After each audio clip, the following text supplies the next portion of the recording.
Hello everyone, welcome to my YouTube channel UPSC with Rashmi. 6th class की history की NCERT का आज हमारा चैप्टर नंबर 6 है। 5 चैप्टर हम ऑलरेडी कंप्लीट कर चुके हैं। अगर आपने नहीं देखे हैं तो आप देख सकते हैं। आज के चैप्टर में हम बात करेंगे गौतम बुद्ध के बारे में, जानेंगे कि किस प्रकार से बौद्ध धर्म की स्थापना हुई। तो शुरू करते हैं आज का वीडियो। चैप्टर नंबर 6, नए प्रश्न नए विचार। अनघा निकली सैर पर। अनघा आज पहली बार अपने विद्यालय की ओर से सैर पर जा रही थी।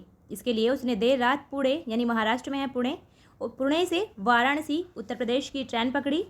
स्टेशन पर अनघा को छोड़ने आई उसकी मां ने अध्यापिका से कहा कि बच्चों को बुद्ध के बारे में बताने के साथ साथ उन्हें सारनाथ दिखाने भी ले जाइएगा। अब बात करते हैं बुद्ध की कहानी की। बौद्ध धर्म के संस्थापक सिद्धार्थ थे, जिन्हें गौतम के नाम से भी जाना जाता है। तो सबसे पहला पॉइंट, बौद्ध धर्म की स्थापना किसने की थी? गौतम बुद्ध ने। और गौतम बुद्ध के बचपन का नाम था सिद्धार्थ। गौतम बुद्ध को सिद्धार्थ के नाम से भी जाना जाता था। गौतम बुद्ध के बचपन का नाम था सिद्धार्थ। तो बौद्ध धर्म के संस्थापक थे सिद्धार्थ, जिन्हें हम गौतम के नाम से जानते हैं। उनका जन्म लगभग 2500 वर्ष पूर्व हुआ था। लगभग 563 ईसा वर्ष पूर्व गौतम बुद्ध का जन्म हुआ था। 563 ईसा पूर्व। तो ये आपको ध्यान रखना है। गौतम बुद्ध का जन्म हुआ था 563 ईसा पूर्व, कपिलवस्तु के निकट लुम्बिनी में हुआ था। ये भी आपको ध्यान रखना है। यह वह समय था जब लोगों के जीवन में तेजी से परिवर्तन हो रहे थे। जैसा कि तुमने अध्याय 5 में पढ़ा था, महाजनपदों के कुछ राजा इस समय बहुत शक्तिशाली हो गए थे। यानी जब गौतम बुद्ध का जन्म हुआ तो ये वो टाइम पीरियड था जब लोगों के जीवन में तेज़ी से परिवर्तन हो रहे थे। अर्थव्यवस्था में बहुत तेज़ी से परिवर्तन हो रहा था और जो जनपद थे वो महाजनपदों में परिवर्तित हो रहे थे। हजारों सालों के बाद फिर से नगर उभर रहे थे। गांवों के जीवन में भी बदलाव आ रहा था। बहुत से विचारक इन परिवर्तनों को समझने का प्रयास कर रहे थे। बहुत से विचारक ये जानना चाहते थे कि परिवर्तन क्यों हो रहे हैं। वे जीवन के सच्चे अर्थ को भी जानना चाह रहे थे। बुद्ध क्षत्रिय थे। दूसरा पॉइंट क्या याद रखना है? बुद्ध कौन थे? बुद्ध क्षत्रिय थे और शाक्य नामक एक छोटे से गढ़ से संबंधित थे। तो बुद्ध क्षत्रिय थे और शाक्य गढ़ से संबंधित थे, क्योंकि बुद्ध के पिता का नाम था शुद्धोधन और वो शाक्य गढ़ के प्रधान थे। ये आपको ध्यान रखना है।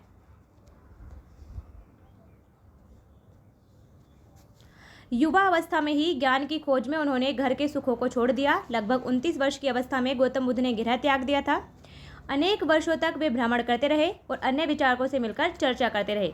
जब गौतम बुद्ध ने 29 वर्ष की अवस्था में गृह त्यागा था तो उनके गृह त्याग की घटना को कहा जाता है महाअभिनिष्क्रमण। ये भी आपको ध्यान रखना है। फिर वे अनेक वर्षों तक भ्रमण करते रहे और अन्य विचारकों से मिलकर चर्चा करते रहे। अंततः ज्ञान प्राप्ति के लिए उन्होंने स्वयं ही रास्ता ढूंढने का निश्चय किया, क्योंकि कोई भी विचारक उन्हें संतुष्ट नहीं कर पाया। इसके लिए उन्होंने बोधगया आज कहाँ है? बिहार में। उन्होंने बोधगया बिहार में पीपल के वृक्ष के नीचे कई दिनों तक तपस्या की। तो गौतम बुद्ध को ज्ञान प्राप्त हुआ था कहाँ? बोधगया में पीपल के वृक्ष के नीचे। ये पॉइंट आपको नोट करने हैं। अंततः उन्हें ज्ञान प्राप्त हुआ। इसके बाद से वे बुद्ध के रूप में जाने गए। यानी गौतम को बुद्ध कब कहा जाने लगा? जब उन्हें ज्ञान प्राप्त हुआ। उसके बाद उन्हें कहा गया गौतम बुद्ध, क्योंकि बुद्ध का मतलब होता है ज्ञानी। यहाँ से वे वाराणसी के निकट स्थित सारनाथ गए। फिर गौतम बुद्ध जब उन्हें ज्ञान प्राप्त हो गया तो उसके बाद वे वाराणसी के निकट स्थित सारनाथ में गए थे। सारनाथ स्थित ऋषिपतन में, जहाँ उन्होंने पहली बार उपदेश दिया। और उनके पहली बार उपदेश देने की इस घटना को नाम दिया गया धर्मचक्र प्रवर्तन। कुशीनारा में मृत्यु से पहले का शेष जीवन उन्होंने पैदल ही एक स्थान से दूसरे स्थान की यात्रा करने और लोगों को शिक्षा देने में व्यतीत किया। तो गौतम बुद्ध की मृत्यु हुई थी कुशीनारा में लगभग 483 ईसा पूर्व में। ये आपको ध्यान रखना है। 80 वर्ष की अवस्था में गौतम बुद्ध की मृत्यु हो गई थी कुशीनारा में 483 ईसा पूर्व में। अब आगे देखते हैं। यहाँ आपको नीचे सारनाथ का ये स्तूप दिखाया गया है। ये सारनाथ स्तूप है। इस इमारत को स्तूप के नाम से जाना जाता है। यानी स्तूप का मतलब होता है ढेर। अगर सिंपल शब्दों में बात करें तो स्तूप का मतलब होता है ढेर, टीला। यहीं पर बुद्ध ने अपना सर्वप्रथम उपदेश दिया था। सारनाथ में ही गौतम बुद्ध ने अपना प्रथम उपदेश दिया था। तो ये पॉइंट भी आपको ध्यान रखना है कि गौतम बुद्ध ने अपना प्रथम उपदेश कहाँ दिया था? सारनाथ में ऋषिपत्तन में। इसी घटना की स्मृति में यहाँ स्तूप का निर्माण किया गया है। बुद्ध ने शिक्षा दी थी कि यह जीवन कष्ट और दुखों से भरा हुआ है और ऐसा हमारी इच्छाओं और लालसाओं के कारण होता है जो हमेशा पूरी नहीं हो सकती। यानी गौतम बुद्ध ने शिक्षा दी कि हमारा जीवन कष्टों से और दुखों से क्यों भरा हुआ है, उसका कारण है हमारी इच्छाएं, हमारी लालसाएं जो हमेशा पूरी नहीं हो सकती। क्यों? क्योंकि कभी कभी जब हम चाहते हैं, जो चीज़ हम प्राप्त करना चाहते हैं, उसे प्राप्त कर लेने के बाद भी हम संतुष्ट नहीं होते हैं, फिर हम उससे और अधिक चीज़ की अपेक्षा करते हैं। तो ऐसा हमारी इच्छाओं, ऐसा हमारी लालसाओं के कारण होता है जो हमारा जीवन कष्टों और दुखों से भरा हुआ है। ये गौतम बुद्ध ने शिक्षा दी थी। तो बुद्ध ने शिक्षा दी कि यह जीवन कष्टों और दुखों से भरा हुआ है और ऐसा हमारी इच्छा और लालसाओं के कारण होता है जो हमेशा पूरी नहीं हो सकती। कभी कभी हम जो चाहते हैं वह प्राप्त कर लेने के बाद भी संतुष्ट नहीं होते और अधिक यानी और अन्य वस्तुओं को पाने की इच्छा करने लगते हैं। बुद्ध ने इस लिप्सा को नाम दिया तृष्णा या तन्हा। यानी बुद्ध ने इस लालसा को नाम दिया था तृष्णा या तन्हा। बुद्ध ने शिक्षा दी कि आत्म संयम अपनाकर हम ऐसी लालसा से मुक्ति पा सकते हैं।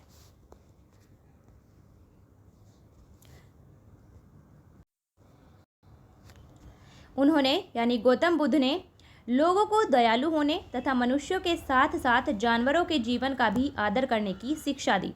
वे मानते थे कि हमारे कर्मों के परिणाम, चाहे वे अच्छे हों या बुरे, हमारे वर्तमान जीवन के साथ साथ बाद के जीवन को भी प्रभावित करते हैं। यानी गौतम बुद्ध आत्मा में तो विश्वास नहीं करते थे, लेकिन वो पुनर्जन्म में विश्वास करते थे। वो मानते थे कि हमारे जीवन के जो कर्म हैं वो हमारे आज के जीवन के साथ साथ यानी हमारे वर्तमान जीवन के साथ साथ हमारे बाद के जीवन को भी प्रभावित करते हैं। बुद्ध ने अपनी शिक्षा सामान्य लोगों की प्राकृत भाषा में दी थी। तो बुद्ध ने अपनी शिक्षा कौन सी भाषा में दी थी? प्राकृत भाषा में। ये पॉइंट आपको ध्यान रखना है, क्योंकि उस समय जो जन सामान्य की भाषा थी वो थी प्राकृत, और इससे सामान्य लोग भी उनके संदेश को समझ सके और इसी कारण से लोग बौद्ध धर्म से जुड़ने लगे। जबकि यहाँ एक क्वेश्चन पूछा गया है, वेदों की रचना के लिए किस भाषा का प्रयोग हुआ था? तो वेदों की रचना के लिए संस्कृत भाषा का उपयोग किया गया था। ये पॉइंट ध्यान रखना है। ये है सारनाथ स्तूप। बुद्ध ने कहा कि लोग किसी शिक्षा को केवल इसलिए स्वीकार नहीं करें कि यह उनका उपदेश है, बल्कि वे उसे अपने विवेक से मापें। यानी गौतम बुद्ध ने कहा कि उन्होंने जो शिक्षा दी है केवल लोग इसलिए स्वीकार नहीं करें कि ये उन्होंने शिक्षा दी है, बल्कि इसलिए स्वीकार करें, पहले वो उसे अपने विवेक से मापें, उसे देखें कि वो शिक्षा सही है या गलत, उसके बाद ही उसे स्वीकार करें। देखते हैं आगे किस प्रकार से उन्होंने ऐसा किया। यह है किसा गौतमी की कहानी। यह बुद्ध के विषय में एक प्रसिद्ध कहानी है। एक समय की बात है, किसा गौतमी नाम की एक स्त्री का पुत्र मर गया। इस बात से वह इतनी दुखी हुई कि वह अपने बच्चे को गोद में लिए नगर की सड़कों पर घूम घूम कर लोगों से प्रार्थना करने लगी कि कोई उसके पुत्र को जीवित कर दे। एक भला व्यक्ति उसे बुद्ध के पास ले गया। बुद्ध ने कहा, मुझे एक मुट्ठी सरसों के बीज ला कर दो, मैं तुम्हारे पुत्र को जीवित कर दूंगा। किसा गौतमी बहुत प्रसन्न हुई, पर जैसे ही वह बीज लाने के लिए जाने लगी तो बुद्ध ने उसे रोका और कहा कि ये बीज एक ऐसे घर से मांग कर लाओ जहाँ किसी की मृत्यु ना हुई हो। किसा गौतमी एक दरवाजे से दूसरे दरवाजे गई, लेकिन वह जहाँ भी गई उसने पाया कि हर घर में किसी न किसी के माता पिता, भाई बहन, पति पत्नी, बच्चे, चाचा चाची, दादा या दादी की मृत्यु हुई थी। यानी गौतम बुद्ध ये बताने का प्रयास कर रहे थे कि आना जाना संसार का नियम है। अब बात करते हैं उपनिषदों की। उपनिषद का शाब्दिक अर्थ होता है गुरु के निकट बैठना। बात करते हैं उपनिषदों में। इसी समय बहुत से दूसरे अन्य चिंतक भी दार्शनिक प्रश्नों का उत्तर ढूंढने का प्रयास कर रहे थे गौतम बुद्ध के समय पर ही। उनमें से कुछ मृत्यु के बाद के जीवन के बारे में जानना चाहते थे, जबकि अन्य यज्ञों की उपयोगिता के बारे में जानने को उत्सुक थे। यानी कुछ विचारक जानना चाहते थे कि मृत्यु के बाद भी क्या जीवन होता है या फिर मृत्यु के बाद क्या है, और कुछ उनमें से जानना चाहते थे कि हम जो यज्ञ करते हैं उनका क्या महत्व है। इनमें से अधिकांश चिंतकों का यह मानना था कि इस विश्व में कुछ तो ऐसा है जो स्थायी है।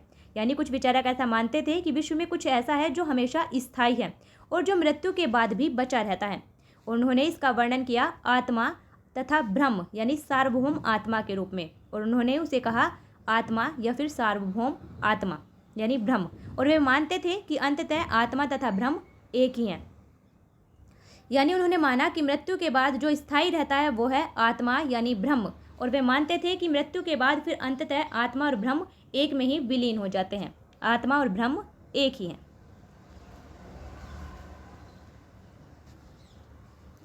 ऐसे कई विचारों का संकलन उपनिषदों में हुआ। उपनिषद उत्तर वैदिक ग्रंथों का हिस्सा थे। तो उपनिषद किसका हिस्सा थे? उपनिषद ऋग्वेदिक ग्रंथों का हिस्सा नहीं थे, बल्कि उपनिषद उत्तर वैदिक ग्रंथों का हिस्सा थे। उपनिषद का शाब्दिक अर्थ होता है गुरु के समीप बैठना। इन ग्रंथों में अध्यापकों और विद्यार्थियों के बीच बातचीत का संकलन किया गया है। उपनिषद में किसका वर्णन मिलता है? उपनिषदों में वर्णन मिलता है अध्यापकों और विद्यार्थियों के बीच जो बातचीत होती थी उसका संकलन किया गया है उपनिषदों में। प्राय ये विचार सामान्य वार्तालाप के रूप में प्रस्तुत किए गए हैं। ऊपर देखते हैं भारतीय दर्शन की 6 पद्धतियां यानी षड दर्शन। सदियों से भारत द्वारा सत्य की बौद्धिक खोज का प्रतिनिधित्व दर्शन की 6 शाखाओं ने किया है। दर्शन की 6 शाखाएं कौन सी हैं? वैशेषिक दर्शन, न्याय दर्शन, सांख्य दर्शन, योग दर्शन, पूर्व मीमांसा दर्शन और वेदांत दर्शन, जिसे हम कहते हैं उत्तर मीमांसा। वेदांत को उत्तर मीमांसा के नाम से भी जाना जाता है। तो ये हैं भारतीय दर्शन की 6 पद्धतियाँ: वैशेषिक दर्शन, न्याय दर्शन, सांख्य दर्शन, योग दर्शन, पूर्व मीमांसा दर्शन और वेदांत दर्शन। तो आपको इन्हें ध्यान रखना है। और दर्शन की इन 6 पद्धतियों की स्थापना किसने की थी? ये सीधे सीधे सवाल आपसे पूछे जाते हैं, या तो मिलान के हिसाब से पूछा जा सकता है, या फिर सीधे ही पूछा जाएगा कि इनमें से कौन से युग्म सही सुमेलित नहीं है या कौन से युग्म सही सुमेलित हैं। तो सबसे पहले बात करते हैं वैशेषिक दर्शन की। वैशेषिक दर्शन की स्थापना की थी, वैशेषिक दर्शन के प्रतिपादक थे ऋषि कणद। किसी बुक में आपको कणाद भी मिलेगा। तो ऋषि कणद वैशेषिक दर्शन के प्रतिपादक थे। न्याय दर्शन के प्रतिपादक थे गौतम मुनि। तो न्याय दर्शन की स्थापना की थी गौतम मुनि ने। सांख्य दर्शन के प्रतिपादक थे कपिल। योग दर्शन के प्रतिपादक थे पतंजलि। पूर्व मीमांसा दर्शन के प्रतिपादक थे जैमिनी। और वेदांत या उत्तर मीमांसा दर्शन के प्रतिपादक थे व्यास। ये आपको ध्यान रखना है। ये आज भी देश में बौद्धिक चर्चा को दिशा देते हैं। जर्मन मूल के ब्रिटिश भारतविद फ्रेडरिक मैक्स मूलर के अनुसार दर्शन की इन 6 शाखाओं का विकास कई पीढ़ियों के दौरान व्यक्तिगत विचारों के योगदान से हुआ है। यानी जो जर्मन मूल के ब्रिटिश भारतविद थे फ्रेडरिक मैक्स मूलर, उन्होंने कहा था कि दर्शन की 6 शाखाएं हैं, इनका विकास कई पीढ़ियों के दौरान व्यक्तिगत विचारों के योगदान से हुआ है। यद्यपि ये एक दूसरे से भिन्न दिखते हैं, तथापि सत्य की इनकी समझ में आधारभूत तालमेल दिखता है। यानी वैसे तो ये दर्शन एक दूसरे से अलग हैं, लेकिन फिर भी जो सत्य की इनकी समझ है उसमें तालमेल हमें दिखाई देता है, उसमें ये समान है। आगे देखते हैं बुद्धिमान भिखारी। ये एक कहानी है। ये वार्तालाप छांदोग्य उपनिषद का है। छांदोग्य उपनिषद नामक प्रसिद्ध उपनिषद की एक कहानी पर आधारित है। शौनक और अभिप्रैतारिणी नामक 2 ऋषि सार्वभौम आत्मा की उपासना करते थे। एक बार जो ही वे भोजन करने के लिए बैठे, एक भिखारी आया और भोजन मांगने लगा। शौनक ने कहा, हम तुम्हें कुछ नहीं दे सकते। भिखारी ने पूछा, विद्वजन आप किसकी उपासना करते हैं? अभिप्रैतारिणी ने उत्तर दिया, सार्वभौम आत्मा की। ओ, तो इसका मतलब आप यह जानते हैं कि यह सार्वभौम आत्मा संपूर्ण विश्व में विद्यमान है। ऋषियों ने कहा, हाँ हम ये जानते हैं। भिखारी ने फिर पूछा, अगर यह सार्वभौम आत्मा संपूर्ण विश्व में विद्यमान है तो यह मेरे अंदर भी विद्यमान है। मैं कौन हूँ? मैं इस विश्व का एक भाग ही तो हूँ। तुम सत्य बोलते हो युवा ब्राह्मण, इसलिए हे ऋषियों, वो भिखारी कहने लगा, इसलिए हे ऋषियों, मुझे भोजन न देकर आप उस सार्वभौम आत्मा को भोजन देने से मना कर रहे हैं जिसकी आप उपासना करते हैं। भिखारी की बात की सच्चाई जानकर ऋषियों ने उसे भोजन दे दिया। अब आगे देखते हैं, जो अभी हमने उपनिषद पढ़े थे, इन चर्चाओं में भाग लेने वाले अधिकांशतः पुरुष ब्राह्मण तथा राजा होते थे। यानी उपनिषदों में जो संकलन किया गया है वार्तालापों का, उनमें भाग लेने वाले अधिकांश पुरुष ब्राह्मण और राजा होते थे। कभी कभी गार्गी, अपाला, घोषा, मैत्रेयी जैसी स्त्री विचारकों का भी उल्लेख मिलता है, जो अपनी विद्वता के लिए जानी जाती थी और वाद विवाद में भाग लिया करती थी। तो ये आपको ध्यान रखना है। गार्गी, अपाला, घोषा, मैत्री, ये ऐसी स्त्रियां थीं जो अपनी विद्वता के लिए जानी जाती थीं प्राचीन काल में, और ये वाद विवाद में भाग लिया करती थीं। निर्धन व्यक्ति इस तरह के वाद विवाद में बहुत ही कम हिस्सा लेते थे। इस तरह का एक प्रसिद्ध अपवाद सत्यकाम जाबाल का है। यानी जो एक निर्धन व्यक्ति था सत्यकाम जाबाल का नाम उसकी दासी माँ के नाम पर पड़ा था जाबाली। सत्यकाम जाबाल की माँ का नाम था जाबाली, इसी कारण से उसका नाम पड़ा सत्यकाम जाबाल। सत्यकाम क्यों पड़ा? सत्यकाम के मन में सत्य जानने की तीव्र जिज्ञासा उत्पन्न हुई थी, जिसके फलस्वरूप गौतम नाम के एक ब्राह्मण ने उन्हें अपने विद्यार्थी के रूप में स्वीकार किया था। वे अपने समय के सर्वाधिक प्रसिद्ध विचारकों में से एक बन गए। उपनिषदों के कई विचारों का विकास बाद में प्रसिद्ध विचारक शंकराचार्य के द्वारा भी किया गया था। तो आपको ये ध्यान रखना है, सत्यकाम जाबाल किसके शिष्य थे? सत्यकाम जाबाल गौतम नामक ऋषि के शिष्य थे। क्वेश्चन पूछा गया है। आगे देखते हैं। व्याकरणविद पाणिनि, एक व्याकरणविद थे पाणिनि। इन्होंने व्याकरण की रचना की है। और किस व्याकरण की? इन्होंने संस्कृत के व्याकरण की रचना की है। इस युग में कुछ अन्य विद्वान भी खोज कर रहे थे। उन्हीं प्रसिद्ध विद्वानों में एक पाणिनि ने संस्कृत भाषा के व्याकरण की रचना की। यह आपको ध्यान रखना है कि पाणिनि ने व्याकरण की रचना की है। और किस व्याकरण की? संस्कृत भाषा के व्याकरण की। उन्होंने स्वरों तथा व्यंजनों को एक विशेष क्रम में रखकर उनके आधार पर सूत्रों की रचना की थी। और ये सूत्र बीजगणित के सूत्रों से काफ़ी मिलते जुलते हैं। इसका प्रयोग कर उन्होंने संस्कृत भाषा के प्रयोगों के नियम लघु सूत्रों के रूप में लिखे थे और लगभग 3000 सूत्र उन्होंने बनाए थे। अब बात करते हैं जैन धर्म की। अभी हमने देखा बौद्ध धर्म और उपनिषदों के बारे में। अब बात करते हैं जैन धर्म के बारे में। जैन धर्म इसी युग में, यानी लगभग जिस समय बौद्ध धर्म का उद्भव हो रहा था, इसी युग में अर्थात लगभग 2500 वर्ष पूर्व जैन धर्म के 24वें और अंतिम तीर्थंकर वर्धमान महावीर ने भी अपने विचारों का प्रसार किया। तो जैन धर्म के अंतिम तीर्थंकर थे वर्धमान महावीर और जैन धर्म के वो 24वें तीर्थंकर थे। वह वज्जी संघ के लिच्छवी कुल के एक क्षत्रिय राजकुमार थे। ये पॉइंट आपको ध्यान रखना है। महावीर स्वामी वज्जी संघ के लिच्छवी कुल से संबंधित थे और एक क्षत्रिय थे। इसके बारे में हमने अध्याय 5 में पढ़ा है। लिच्छवी कुल जो वज्जी संघ था, 30 वर्ष की आयु में महावीर ने घर छोड़ दिया और जंगल में रहने लगे। अंततः 12 वर्ष तक उन्होंने कठिन तपस्या की और एकाकी जीवन व्यतीत किया। इसके बाद उन्हें ज्ञान प्राप्त हुआ। तो आपको ध्यान रखना है, महावीर स्वामी ने 30 वर्ष की उम्र में घर छोड़ दिया और उसके बाद उन्होंने 12 साल तक कठिन तपस्या की थी। महावीर स्वामी की शिक्षा सरल थी। सत्य जानने की इच्छा रखने वाले प्रत्येक स्त्री और पुरुष को अपना घर छोड़ देना चाहिए। महावीर स्वामी ये कहते थे कि जो भी सत्य जानने की इच्छा रखता है उसे प्रत्येक स्त्री और पुरुष को अपना घर छोड़ देना चाहिए। उन्होंने अहिंसा के नियमों का कड़ाई से पालन करना चाहिए। उन्होंने कहा यानी महावीर स्वामी ने कहा कि जो भी सत्य को जानने की इच्छा रखते हैं उन्हें अहिंसा के नियमों का कड़ाई से पालन करना चाहिए। महावीर स्वामी ने अहिंसा पर कुछ ज़्यादा ही बल दिया था। अर्थात किसी भी जीव को ना तो कष्ट देना चाहिए और ना ही उसकी हत्या करनी चाहिए। क्यों? क्योंकि महावीर का कहना था कि सभी जीव जीना चाहते हैं, सभी के लिए जीवन प्रिय है। महावीर ने अपनी शिक्षा प्राकृत में दी। गौतम बुद्ध ने भी अपनी शिक्षा प्राकृत में दी थी, जो कि आम लोगों की भाषा थी, और महावीर ने भी अपनी शिक्षा प्राकृत में दी। यह आपको ध्यान रखना है। यही कारण है कि साधारण जन भी उनके तथा उनके अनुयायियों की शिक्षाओं को समझ सके। देश के अलग अलग हिस्सों में प्राकृत के अलग अलग रूप प्रचलित थे। प्रचलन क्षेत्र के आधार पर ही उनके अलग अलग नाम थे। यानी वैसे तो प्राकृत ही बोली जाती थी, लेकिन अलग अलग क्षेत्र में उसके अलग अलग नाम थे। जैसे मगध में बोली जाने वाली प्राकृत को हम मागधी कहते थे। ये जो मगध में बोली जाती थी उसे मागधी कहा जाता था। अब आगे देखते हैं। जैन नाम से जाने गए महावीर के अनुयायियों को भोजन के लिए भिक्षा मांगकर सादा जीवन बिताना होता था। तो महावीर के अनुयायियों को कहा जाता था जैन। उन्हें पूरी तरह से ईमानदार होना पड़ता था और चोरी न करने की उन्हें सख्त हिदायत थी। उन्हें ब्रह्मचर्य का पालन करना होता था।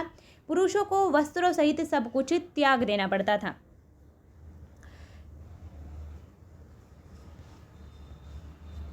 आगे देखते हैं। जो भी हमने वर्ड देखा था जैन, जैन शब्द जिन से निकला है और जिन का अर्थ होता है विजेता।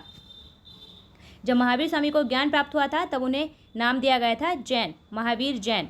और क्योंकि उन्होंने ज्ञान पर विजय प्राप्त कर ली थी तो इसीलिए उन्हें नाम दिया गया महावीर जैन, जो कि जिन शब्द से निकला है, जिसका मतलब होता है विजेता। इसलिए उनके अनुयायी जैन कहलाए। अधिकांश व्यक्तियों के लिए ऐसे कड़े नियमों का पालन करना बहुत कठिन था। जो महावीर स्वामी ने नियम बनाए, अहिंसा के, अधिकांश व्यक्तियों के लिए इन नियमों का पालन करना कठिन था। फिर भी हजारों व्यक्तियों ने इस नई जीवन शैली को जानने के लिए और सीखने के लिए अपने घरों को छोड़ दिया। कई अपने घरों पर ही रहे और भिक्खु भिक्षुणी बने लोगों को भोजन प्रदान करके उनकी सहायता करते रहे। मुख्यतः व्यापारियों ने जैन धर्म का पालन किया। व्यापारियों ने जैन धर्म को बहुत समर्थन दिया। तो ये पॉइंट आपको ध्यान रखना है। मुख्य रूप से जैन धर्म से जुड़े व्यापारी। क्यों? क्योंकि किसानों के लिए नियमों का पालन करना अत्यंत कठिन था। उन्हें फसल की रक्षा के लिए कीड़े मकोड़ों को मारना पड़ता था, जबकि जैन धर्म अहिंसा की बात करता है। बाद की सदियों में जैन धर्म उत्तर भारत के कई हिस्सों के साथ साथ गुजरात, तमिलनाडु और कर्नाटक में भी फैल गया। महावीर तथा उनके अनुयायियों की शिक्षाएं कई शताब्दियों तक मौखिक रूप में ही रही। वर्तमान रूप में उपलब्ध जैन धर्म की शिक्षाएं लगभग 1500 वर्ष पूर्व गुजरात में वल्लभी नामक स्थान पर लिखी गई थी। यानी जैन धर्म की शिक्षाओं का संकलन किया गया था गुजरात में वल्लभी नामक स्थान पर। यह पॉइंट आपको ध्यान रखना है। आगे देखते हैं। अब बात करते हैं संघ की। महावीर तथा बुद्ध दोनों का ही मानना था कि घर का त्याग करने पर ही सच्चे ज्ञान की प्राप्ति हो सकती है। ऐसे लोगों के लिए उन्होंने संघ नामक एक संगठन बनाया, जहां घर का त्याग करने वाले लोग एक साथ रह सकें। संघ में रहने वाले बौद्ध भिक्षुओं के लिए बनाए गए नियम विनय पिटक नामक ग्रंथ में मिलते हैं। जो बौद्ध धर्म की शिक्षाएं थी उन्हें 3 भागों में संकलित किया गया था: विनय पिटक, सुत्त पिटक और अभिधम्म पिटक। जो विनय पिटक था उनमें से विनय पिटक में संघ में रहने वाले जो बौद्ध भिक्षु थे उनके लिए बनाए गए नियमों का संकलन किया गया था। तो ये पॉइंट आपको ध्यान रखना है। विनय पिटक में वर्णन मिलता है हमें बौद्ध संघ के नियमों का। विनय पिटक से हमें पता चलता है कि संघ में पुरुषों और स्त्रियों के रहने की अलग अलग व्यवस्था थी। सभी व्यक्ति संघ में प्रवेश ले सकते थे।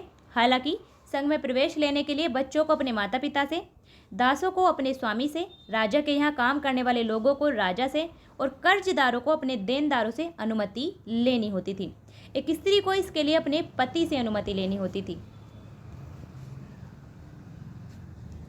संघ में प्रवेश लेने वाले स्त्री पुरुष बहुत ही सादा जीवन जीते थे। वे अपना अधिकांश समय ध्यान करने में बिताते थे और दिन के एक निश्चित समय में वे शहरों तथा गांवों में जाकर भिक्षा मांगते थे। यही कारण है कि उन्हें भिक्खु तथा भिक्खुणी कहा गया। भिक्खु और भिक्खुणी जो साधु शब्द होता है, उस साधु शब्द के लिए प्राकृत शब्द होता है भिक्खु और भिक्खुणी। वे आम लोगों को शिक्षा देते थे। यानी जो अनुयायी थे महावीर और बौद्ध के, वो आम लोगों को शिक्षा देते थे और साथ ही एक दूसरे की सहायता भी करते थे। किसी तरह की आपसी लड़ाई का निपटारा करने के लिए वे प्राय बैठकें भी किया करते थे। संघ में प्रवेश लेने वालों में ब्राह्मण थे, क्षत्रिय थे, व्यापारी थे, मजदूर थे, नाई थे, गणिकाएं और दास शामिल थे।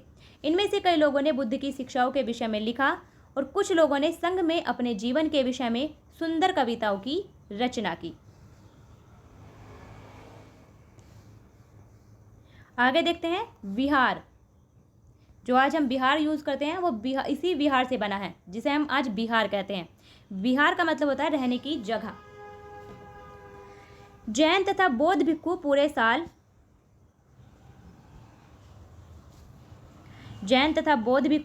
साल एक स्थान से दूसरे स्थान घूमते हुए उपदेश दिया करते थे। केवल वर्षा ऋतु में ही जब यात्रा करना कठिन हो जाता था तो वे एक स्थान पर ही निवास करते थे। ऐसे समय में वे अपने अनुयायियों के द्वारा उद्यानों में बनाए गए अस्थायी निवासों में अथवा पहाड़ी क्षेत्रों की प्राकृतिक गुफाओं में रहते थे। यानी जो जैन और बौद्ध भिक्षु थे वो पूरे वर्ष एक स्थान से दूसरे स्थान पर घूमते हुए लोगों को उपदेश दिया करते थे, उन्हें शिक्षा दिया करते थे, लेकिन वर्षा ऋतु में वो एक जगह पर रहते थे और उन निवासों में जो कि या तो प्राकृतिक गुफाओं को काटकर, प्राकृतिक पहाड़ों को काटकर जो गुफाएं बनाई गई थी उनमें रहते थे, या फिर जो उनके अनुयायियों के द्वारा उद्यान बनवाए गए थे उनमें वो निवास करते थे। जैसे जैसे समय बीतता गया भिक्खु भिक्षुणियों ने स्वयं तथा उनके समर्थकों ने अधिक स्थायी शरण स्थलों की आवश्यकता का अनुभव किया और तब कई शरण स्थल बनाए गए जिन्हें बिहार कहा गया। तो बिहार क्या है? बिहार है लोगों के यानी बौद्ध भिक्षुओं के रहने के निवास स्थान। आरंभिक बिहार लकड़ी के बनाए गए थे और बाद में इनके निर्माण में ईंटों का भी प्रयोग होने लगा। पश्चिमी भारत में विशेषकर कुछ बिहार पहाड़ियों को खोद कर बनाए गए थे। यहाँ आपको एक बिहार दिखाई दे रहा है, ये है पहाड़ी को काटकर बनाई गई एक गुफा। कार्ले वर्तमान महाराष्ट्र में स्थित एक गुफा है भिक्खु भिक्खुड़ी इन शरण स्थलों में रहकर ध्यान किया करते थे।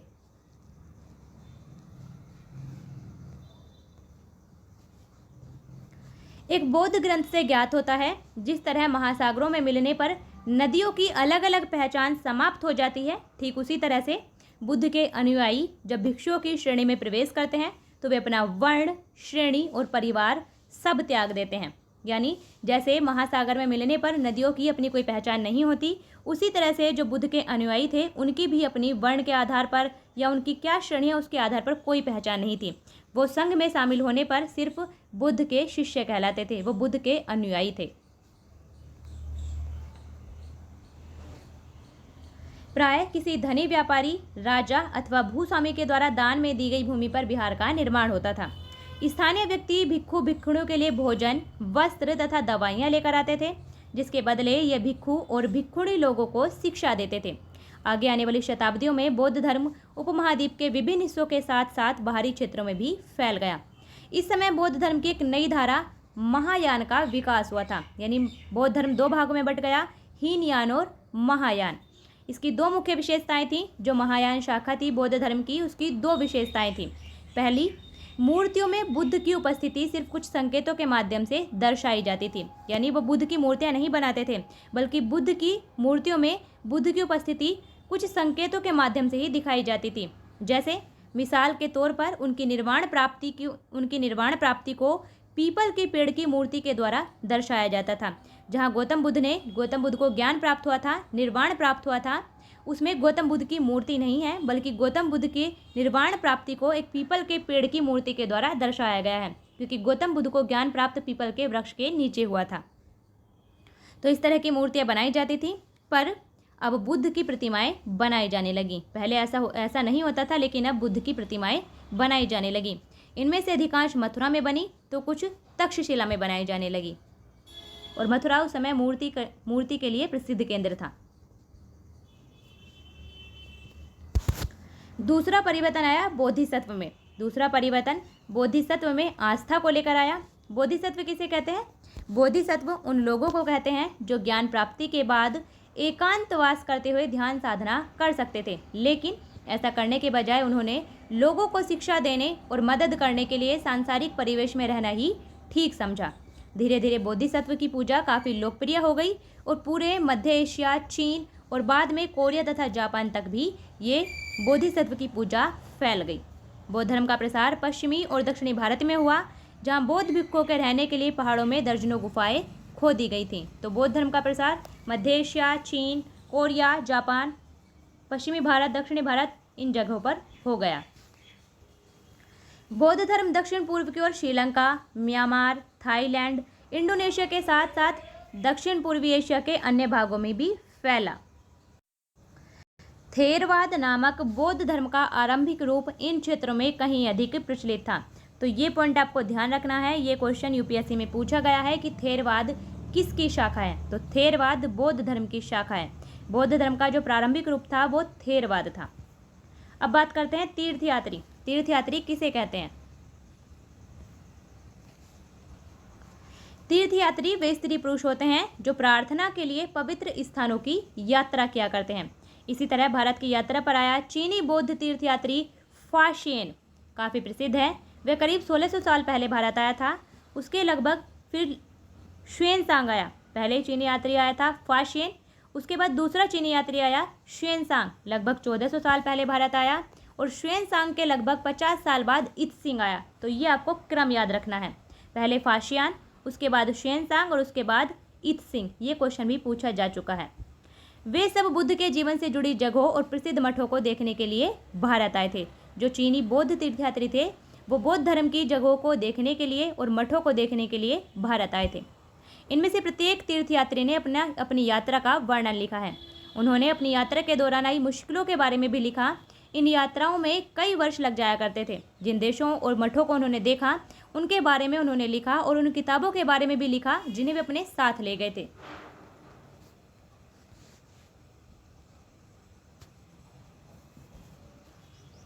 नालंदा शिक्षा का एक विशिष्ट केंद्र, इसके बारे में वर्णन किया है। नालंदा के बारे में, जो बिहार में है, नालंदा, वर्तमान में नालंदा यूनिवर्सिटी। नालंदा, इसके बारे में xuanzang ने लिखा है। xuanzang तथा अन्य तीर्थयात्रियों ने उस समय के सबसे प्रसिद्ध बौद्ध विद्या केंद्र नालंदा बिहार में अध्ययन किया था। तो नालंदा उस टाइम पे प्रसिद्ध था बौद्ध विद्या केंद्र के रूप में। उसने नालंदा के बारे में लिखा, यहाँ के शिक्षक योग्यता तथा बुद्धि में सबसे आगे हैं। यहाँ के शिक्षक योग्यता और बुद्धि में सबसे आगे हैं। बुद्ध के उपदेशों का वह पूरी ईमानदारी से पालन करते हैं। मठ के नियम काफ़ी सख्त हैं, जिन्हें सबको मानना पड़ता है। पूरे दिन वाद विवाद चलते ही रहते हैं, जिससे युवा और वृद्ध दोनों ही एक दूसरे की मदद करते हैं। विभिन्न शहरों से विद्वान लोग अपनी शंकाएं दूर करने यहाँ आते हैं। नए आगंतुकों से पहले द्वारपाल ही कठिन प्रश्न पूछते हैं। उन्हें अंदर जाने की अनुमति तभी मिलती है जब वे द्वारपाल को सही उत्तर दे पाते हैं, और 10 में से 7-8 सही उत्तर नहीं दे पाते। ये xuanzang ने नालंदा का वर्णन किया था। अब बात करते हैं जीवन के चरण के बारे में। आश्रम व्यवस्था में जीवन को 4 चरण में बांटा गया था कुल, जिन्हें कहते हैं आश्रम व्यवस्था, और हर चरण 25 साल का माना गया था। आश्रम शब्द से तात्पर्य है जीवन का एक चरण। आश्रम का मतलब जीवन का एक चरण। 4 प्रकार के आश्रम थे, ब्रह्मचर्य, गृहस्थ, वानप्रस्थ और फिर संन्यास। इन 4 आश्रमों की व्यवस्था की गई है। ब्रह्मचर्य के अंतर्गत ब्राह्मण, क्षत्रिय और वैश्य से यह अपेक्षा की जाती थी कि इस चरण के दौरान वे सादा जीवन बिताकर वेदों का अध्ययन करेंगे। उसके बाद आता था दूसरा चरण गृहस्थ आश्रम का। गृहस्थ आश्रम के अंतर्गत उन्हें विवाह करके एक गृहस्थ के रूप में रहना होता था। उसके बाद वानप्रस्थ आश्रम। वानप्रस्थ आश्रम के अंतर्गत उन्हें जंगल में रहकर साधना करनी थी, और अंततः उन्हें अपना सब कुछ त्याग कर सन्यासी बन जाना था, यानी संन्यास आश्रम। आश्रम व्यवस्था ने लोगों को अपने जीवन का कुछ हिस्सा ध्यान में लगाने पर बल दिया था। तो ये था हमारा आज का वीडियो, जिसमें हमने बौद्ध धर्म के बारे में डिस्कस किया है। बौद्ध धर्म के बारे में, जैन धर्म के बारे में, उपनिषदों के बारे में, इन सब के बारे में डिस्कस किया है। ये चैप्टर आपको अच्छे से रिवाइज करना है, बार बार रिवाइज करना है, क्योंकि इससे कई क्वेश्चन डायरेक्टली पूछे जा चुके हैं। तो अच्छे से पढ़िए, रिवाइज करिए। अगर आपने पहले चैप्टर नहीं देखे हैं तो आप देख सकते हैं। वीडियो को शेयर कीजिए। आपका जो भी डाउट हो, जो भी क्वेश्चन हो, आप कमेंट बॉक्स में लिख सकते हैं। फिर मिलते हैं नेक्स्ट वीडियो में। तब तक के लिए बेस्ट ऑफ लक।